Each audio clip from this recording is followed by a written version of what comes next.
যে এখানে একটা বিরাট বাণিজ্য আছে পেছনে, সেটির ব্যাখ্যা জানবো বলেই আপনার কাছ থেকে আসলে গিয়েছিলাম। সেখানেই যদি আসি, এখানে বাণিজ্য কোথায় আছে, আর আরেকটি বিষয় আপনার কাছে আসলে জানতে চাইবো যে এটি কি যেমন এই যে ভ্যাট ট্যাক্স আরোপ করে দেওয়া হলো এবং তারপরে আবার কিছু কিছু জায়গায় রিভিশন করা হলো, এই পোশাকেও কি আসলে দেয়া হয়ে গেছে, তারপরে সেটি আবার এটিকে ট্রায়ালের এরর বেসিস সিদ্ধান্ত নিচ্ছে অন্তর্বর্তীকালীন সরকার? অনেকগুলো কথার অবতারণা হয়েছে, তো দু একটি কথা বলতে হয়। প্রথমত আমি পোশাক সম্বন্ধে উনি একজন আইন শৃঙ্খলা বাহিনীর একটা অন্যতম গুরুত্বপূর্ণ দায়িত্ব ছিলেন। উনি যেটা ব্যাখ্যা করেছেন এটা সঠিক।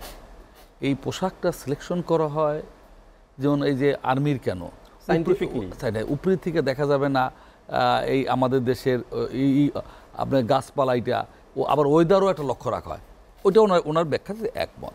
আবার স্কুলের ছেলেমেয়েদের পোশাকের সাইকোলজিক্যাল দেখা হয়, আপনি বড় লোকের ছেলে, একটা দামি ড্রেস পরে আসলেন, আমি পড়তে পারি না, আমার মেয়ে এসে বলে যে অমুক বান্ধবী অমুক অমুক দেশ ঘুরছে, আমার মাথায় এটা কাজ করছে সিনসিয়ার, যে এই দেশে গেছে এই দেশে গেছে গল্প করতে থাকে বাবাই। এই কারণে ড্রেসটা করা হয়। অনেক স্কুল আছে প্রতিষ্ঠান, সেখানে বাচ্চাদেরকে গাড়ি নিয়ে আসতে দেয় না, একটা নির্দিষ্ট জায়গায় থামাই রাখে। কি বুঝতে পারছি? একটা প্রতিষ্ঠানে চাকরি করতেন আমার বোনের কলিগ, তার হাজব্যান্ড উচ্চপদস্থ, সে গাড়ি নিয়ে আসতেন, আমি নাম নাইবা বললাম, ওই প্রধান বলছেন আপনার গাড়ি নিয়ে আসবেন না। 250-টিরও বেশি ডিজাইন অপশন নিয়ে ওয়ালটন স্মার্ট ফ্রিজ, বোঝে আপনার প্রয়োজন। এগুলো একটা সাইকোলজি। আর স্কুলের ড্রেস, ছাত্রছাত্রীদের আমরা ড্রেস পরেছি, সেটাও একটা সাইকোলজিক্যাল বিষয় আছে। ড্রেস একটা দরকার। আবার আইডেন্টিটি, যেমন দেখবেন ক্যাট কলেজের একটা ছেলে রওনা করছে, এই রাস্তা দিয়ে গেছে, এই গাড়িতে গেছে, এটা একটাই থাকে ক্যাট কলেজ ছেলে, এটা সমীহ দেখে তাকে, এই ওই সেখানেও ড্রেস আছে, এগুলো দরকার আছে। হ্যাঁ, এখন ওই যে পরিবর্তন করা এই পুলিশ বাহিনীর মেরুদণ্ড মনোবল ভেঙে দেওয়ার জন্য যারা এক্সপার্ট, কতখানি যুক্তিযুক্ত হয়েছে এই সময় এই ড্রেসটা পরিবর্তন করা, এটা আগামী দিন প্রমাণ করবে। তবে আমাদের কথা এই মুহূর্তে ওনাদের এই 5.5 মাস পেরাই এই অন্তর্বর্তী সরকারের কাছে সবাই, এখানে তো কোনো দলের না, এই ফেসিস্ট বাদে সবাই তো ওনাদের প্রতি একটা সহানুভূতি আছে, আমাদের সাহায্যের হাত বাড়িয়ে দেওয়ার মতো সবাই। হ্যাঁ, ছোট দল বড় দল প্রতিষ্ঠান, সেখানে ওনাদের কাছে যে জিনিসটা চাহিদা ছিল, মানুষের আকাঙ্ক্ষা ছিল, স্বপ্ন ছিল, আমার মনে হয় সেটাকে ব্যর্থ দিকে যাচ্ছে কিনা এটা ভাববার বিষয়। আর এটা একটা ভাববার বিষয়। এই মুহূর্তে ড্রেসটা পরিবর্তনের চেয়ে কি গুরুত্বপূর্ণ, প্রায়োরিটি ভিত্তিতে কাজ করতে হবে।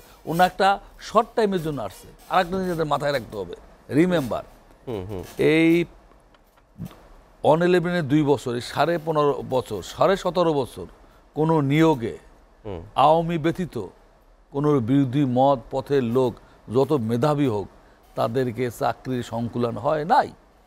আচ্ছা, যারা সার্ভিসে ছিলেন তাদেরও প্রমোশন হয় নাই, প্রমোশনে বঞ্চনার শিকার হয়েছে। এই কারণে বললাম, এখন যারা বসা, একটা সরকারের নির্দেশনা বাস্তবায়ন এক্সিকিউট কারা করবে, তার অধীনস্থ সরকারি কর্মকর্তারা। আর্মির চিফ তো যুদ্ধ করে না, নেভির চিফ যুদ্ধ করে না, তারা ফিল্ড অফিসার তারা করবে। তারা কারা?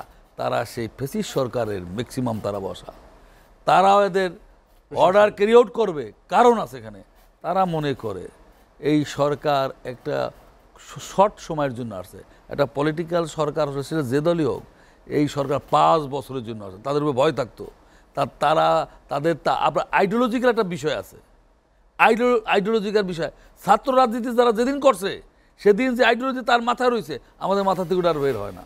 যেখানেই নেন, ওমরা করতে নেন আর অন্য জায়গাও নেন, ওই আইডিওলজিটা কাজ করে। ওই প্রথম প্রেমের কথা মানুষ বলে না, সেখানেও এই চাকরিজীবীরা ম্যাক্সিমাম কোনো না কোনো দলের আইডিওলজি তাদের মাথার মধ্যে আছে, মাথার মধ্যে আছে। সুতরাং সবচেয়ে প্রথম থাকার কথা না, সেটা তো আমাদের দেশে নাই, আমাদের রাজনীতিবিদদের মধ্যে নাই, খুব ফিউ সংখ্যক, ব্যবসায়ীদের মধ্যে নাই, আমলাদের মধ্যে নাই। যদি থাকতো, এই আপনি দেখেন তো, আপনার এরশাদের সময় 2টা ঘটনা বলবো। আপনার খুলনার বিভাগীয় কমিশনার, ওখানে প্রতি বিভাগে একজন ZMLA থাকতো, জেডএমএলএ যেটা সামরিক বাহিনীর প্রধান এরশাদ গেছেন, তারপর গাড়ির প্রোটোকলে কে থাকবে? কমিশনার বলছে আমার গাড়ি, উনি বলছে ওনার গাড়ি ছিল। উনি এরশাদের কাছে প্রতিবাদ চাইছে, এরশাদ দেয় নাই, উনি রেজলিউশন দিয়ে আসছে। বেটা লাগে এটা সবাই পারেনি, এখন চাকরিজীবী করে দলীয় ভিত্তিতে চাকরি হয়েছে। একটা লোক পদত্যাগ করলো, একটা ইলেকশন কমিশনার নুরুদা 73 কত পদত্যাগ করতো, ওই হাবিবুল বাসার কত পদত্যাগ, নো আমি নির্বাচন করবো না। কারণ কি জানেন? কারণ কি? ওইটা আবার শেখ হাসিনা ভালো বোঝে। যে দেশের প্রধান বিচারপতি অনেক মুসলিম কান্ট্রিতে জাতীয় মসজিদে খতিব প্রধান বিচারপতি হয়, রাষ্ট্র যেখানে ব্যর্থ, সরকার যেখানে ব্যর্থ, উনি সিদ্ধান্ত দিবে, সবাই তাকে মেনে নেয়। এরকম কিছু জায়গা রাখতে হয়। এটা গ্রামে বলেন, উপজেলায় বলেন, জেলায় বলেন, এরকম কিছু পূজনীয় ব্যক্তি থাকে, সিনিয়র সিটিজেন থাকে, তারা সবাই মানে। তো সেই যে দেশে চিফ জাস্টিসকে ডিজি বা ডিজি আইন মন্ত্রণালয়ের সচিব আইসা মারে, লাথি দিয়ে ফেলাই দেয়, সে দেশে ওই যে বলছিলাম যে ভাই ওনার প্যান্ট খুলে নিছে, আমরা সবাই প্যান্ট ধরে নিছি, আমাদের দাঁড়িয়ে না খুলে নিতে পারে, আমাদেরটা খুলে নিবে, আমাকে প্রতিবাদ করলেন না, অল জুডিশিয়াল ডিপার্টমেন্ট এটাকে মুভমেন্ট করার জন্য আমরা সব রেজিগনেশন দিতেন, কী হবে দেখতেন কি তো কেন না ভাই, ওনার প্যান্ট খুলে নিতে আমরা সব প্যান্ট ধরে বুঝছি। একসময় তো এটাও নিতে আসবে তখন কি না তো এই তো হয়েছে। ওই আমরা তো ওই নীতিবান ছেলে তৈরি করতে পারি নাই, ওই নীতিবান রাজনীতিবিদ তৈরি করতে পারি নাই। না দায়, হ্যাঁ দায় রাজনীতি, মেইন দায় রাজনীতিবিদ। আমরা ওই রাজনীতিবিদ শুনে না রাজনীতি করবো না, সিগনেচার দিয়ে আইসা পড়ছে আমি মন্ত্রিত্ব করবো না, সেই সংখ্যা কম আছে। মন্ত্রিত্ব ফিরিয়ে দেওয়ার লোক বাংলাদেশে আছে না। আর্টিকেল 17 এর কারণে তো সংসদের বিরুদ্ধে কথা বলা যায় পারে না, পারে না, আমাদের দেশে নাই এটা। এই যে আপনারা উদাহরণ দেয় ইন্ডিয়ায়, নিজের দলে আর্মি চিফ করে তার ওখানে ঝড় নামাই দেয় ওই সরকারি দলের লোক। সেখানে তো দলের অনেক ইস্যু আছে, সেগুলো একটি ব্যাপার, কিন্তু এই অন্তর্বর্তীকালীন সরকারের কোনো দলীয় উচ্চ ভাষণা নেই। এই জায়গায় আসতেছিলাম, আমি প্রায়শই বলেছিলাম ডক্টর ইউনূস সাহেব পরম শ্রদ্ধেয় বিশ্ব নন্দিত একজন মানুষ, উনি এই দেশের মানুষের মণিকোঠায় যুগের পর যুগ শতাব্দীর পর থাকতে পারতেন বা পারবেন আমি মনে করি। হ্যাঁ, কবি নজরুল রবীন্দ্র আমাদের হৃদয়ে আছেন এখনো, উনি পারতেন সেই জায়গাটা, হয়তো ওনার আশেপাশে এই সব লোক নিয়ে পারতেছেন না, সেই সুযোগটা উনি হারাবেন না। আমি এখনও সময় আছে, আমি মনে করি এর থেকে একটা এই সব কিছুর গণতন্ত্রের আকাঙ্ক্ষা, গণতন্ত্রের বিকল্প নাই, রাষ্ট্র পরিচালনা জনগণ যাকে দিতে চায় তার উপর ছেড়ে দেন, সেটার একমত মাপকাঠি হলো ভোটের মাধ্যমে যে দলকে দেয় সেই দল এসে 5ই অগস্ট বিপ্লবে যদি শিক্ষা না নিতে পারি, 75 বছর পুরনো একটা দলের প্রধান শেখ মুজিবের কন্যা, আমরা যে যত বলি স্বাধীনতা যুদ্ধ আওয়ামী লীগের নেতৃত্বে হয়েছিল, হ্যাঁ, সেখানে তাদেরকে দেশ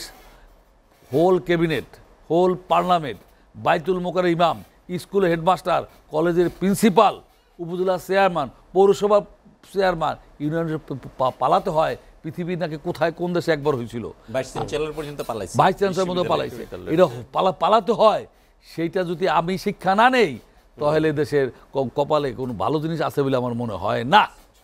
কারণ এটাতে আমাদের শিক্ষা নিতে হবে। এই জন্য যেহেতু এরা এই পোশাক পরিবর্তনের চেয়ে সবচেয়ে প্রথম ভোটের অধিকার প্রতিষ্ঠা করে ওই লাইনে যাওয়া, হ্যাঁ সংস্কার চলবে, চলমান প্রক্রিয়া।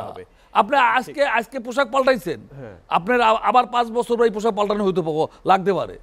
আজকে নেভির পোশাক সাদা, এটা পরিবর্তন হয়ে না, এটা নেভি ব্লু করবো অথবা গিয়া করব, হতে পারে, এটা চলমান প্রক্রিয়া। এই সংস্কারের জন্য আপনার এই নির্বাচন ঠেকিয়ে রাখা জনগণ বিতৃষ্ণা হয়ে যেতে পারে আবার আন্দোলনের জন্য, সেই দিকে আমরা দেখতে চাই না। এই যে দ্রব্যমূল্যের ঊর্ধ্বগতি, সেটির সাথে রিলেভেন্টলি পোশাক নিয়ে অনেক আলোচনা হয়েছে। অর্থ উপদেষ্টা বলছেন যে এই যে 15% ভ্যাট, সেটি দ্রব্যমূল্যের উপরে প্রভাব পড়বে না।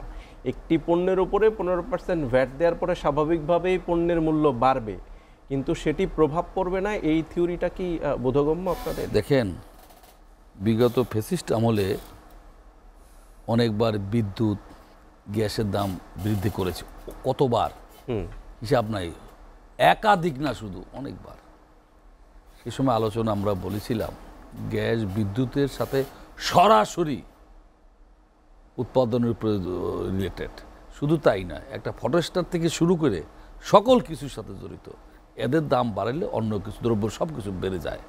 যারা যে সরকারে যখন ট্যাক্স ভ্যাট বৃদ্ধি করে কখনো বলে না এটা বৃদ্ধির কারণে এই সব দ্রব্যের দাম বাড়তে পারে, এটা কখনো তারা বলে না, সুতরাং এই সরকারও বলবে না।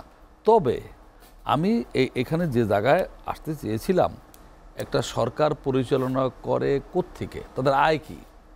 আয় হইল রেমিটেন্স আর ট্যাক্স, এই তো রাজস্ব আয়। হ্যাঁ, রাজস্ব আয়, এটার উপরে ভিত্তি করে তো রাষ্ট্র এদের আর কোনো সম্পত্তি আছে সরকারের? নাই। আমাদের টাকা আর কি, সবাই সবাই এই যে ওনারা আমাদের টক শো করছে, এর উপর ট্যাক্স যাবে না, ট্যাক্স দিতে হবে। আমি বলতে চাই এখানে, হ্যাঁ, যখন যারা ক্ষমতায় থাকে সেটা নির্বাচিত অনির্বাচিত, বিশেষ করে নির্বাচিত সরকারের মাথায় রাখতে হবে যে জনগোষ্ঠীর টাকা, এই সরকারে তো এই অন্তর্বর্তীকালীন সরকার সেটা যে কয়দিন আসুক, তারা তো একটা ফিনান্সিয়াল ক্রাইসিসের মতো ক্ষমতা এসেছে। কারণ বিগত 5 বছরের লুটের চিত্র যেভাবে পত্র পত্রিকা আসছে, এরা তো কোষাগার খালি করেছে। এই জায়গাটা আসেন কেন? এই জায়গাটা আসেন আগামী দিনে, অথবা যারা করেছে তাদের বিচার প্রক্রিয়া বাস্তবায়ন করে আগামী দিনে যারা ক্ষমতায় বসবে এই জনগণের অর্থের টাকা নিয়ে যত সিনেমি না খেলতে পারে আর ট্যাক্স যত বসাতে না হয়। আপনি যে টাকা লুটপাট বিজে পাচার হয়েছে এইটা যদি থাকে ট্যাক্স বসানো দরকার ছিল না।